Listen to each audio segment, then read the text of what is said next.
Republican Congressman Trent Franks and Democratic Congressman Adam Schiff. We're going to talk both NSA and the deteriorating situation in Egypt. Gentlemen, welcome to you both. Thank you. Thank you. All right, Congressman Schiff, I'll start with you and the NSA. Word that more than 2,700 security breaches, essentially privacy breaches, with respect to legally protected communications. They say it was inadvertent. Is that a good enough explanation for you? Well, it's not a complete explanation. It is accurate to say that these are not intentional errors. Nonetheless, there is a great number of them, and this is just one quarter, so it's very concerning.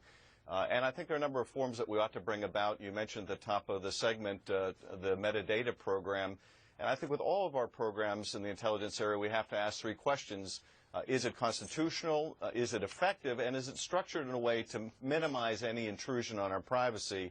And that metadata program, I don't think, is structured in a way to minimize an imposition on our privacy. That data could be held by the telecommunications provider. That would be much more respective of the privacy rights of the American people, and we could still get the information we need by going to them when we think a number is connected to a terrorist plot. So I think some of the programs need to be restructured, and I think we need more safeguards and transparency in the FISA court as well to deal with some of these problems. And Congressman Franks, on the issue of transparency, according to the Washington Post, looking into these breaches, they say that they have documents showing that agency personnel at the NSA were actually told to remove details and substitute more generic language in reports to the Justice Department and the Office of the Director of National Intelligence. What does that suggest to you, if anything? Well, it suggests that we must hold all of those individuals acutely accountable, because the reality is we have a challenge balancing our need to be able to ascertain where and what terrorists are doing, while not at the same time doing something that would abrogate the constitutional rights of the American people. And there is a way to do both, but it means that we have to walk a fine line, and those people that are in charge of those processes must be held accountable to walk that fine line. All right, I want to turn to the issue of Egypt as it continues to foment there today.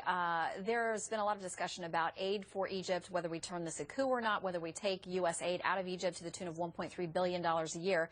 I want to play a little bit of what Senator John McCain, Republican, had to say today. He has since changed his position from his initial vote to continue aid to now his position saying maybe it's time to not continue that aid. Here's what he said today. We know that the administration called in the Egyptians and said, look, if you do a coup, we're going to cut off aid because that's the law. We have to comply with the law. And in this administration did not do that. Congressman Schiff, what's your position now on whether we should continue to provide aid, whether it's financial or military or otherwise, to Egypt right now? Well, I agree with Senator McCain. The law is quite clear. This was a coup. But even beyond that, the law says that if the military played a decisive role in toppling a democratically elected government, we have to cut off aid. So that clearly was met here. But I also think that if we don't cut off aid after this point, after all of this violence, we're basically sending a message to the Egyptian military. They can do whatever they want, and we're going to continue this spigot of military support. And I think that eliminates any leverage that we might have. We're probably not going to have much leverage in the near term, and certainly some of our other allies in the region, like the Saudi government, is providing a lot of billions, even if we cut off our aid. But nonetheless, I think it's important to establish our credibility with the Egyptian military, as well as other militaries around the world that may be looking at whether they can conduct a coup and maintain support from the United States. So I agree with the senator. I think we need to cut off aid and help leverage that to reduce the violence and say, Egypt, you've got to put your country back on a democratic path if you want us to resume our support. Congressman Franks, final word to you.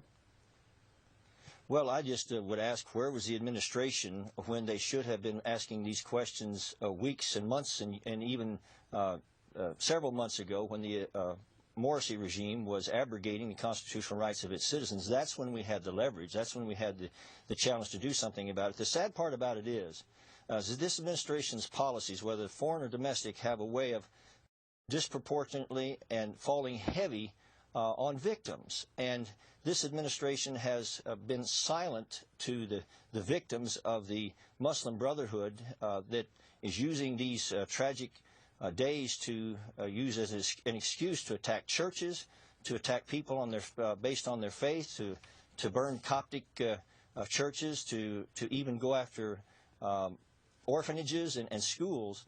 And the deafening response of this administration lets those victims continue to languish. And I just have to say to you, we all understand the need to make sure that we have popular elected governments. But the history is replete with popular elected governments that created tremendous tragedy in this world. And this administration now is in the position of trying, it seems, to put back into power the Muslim Brotherhood, which they helped put in power in the first place in Egypt, which is the original tragedy that caused all of these things to occur in the first place. Congressman Franks, Congressman Schiff, thank you both for your time today. You bet.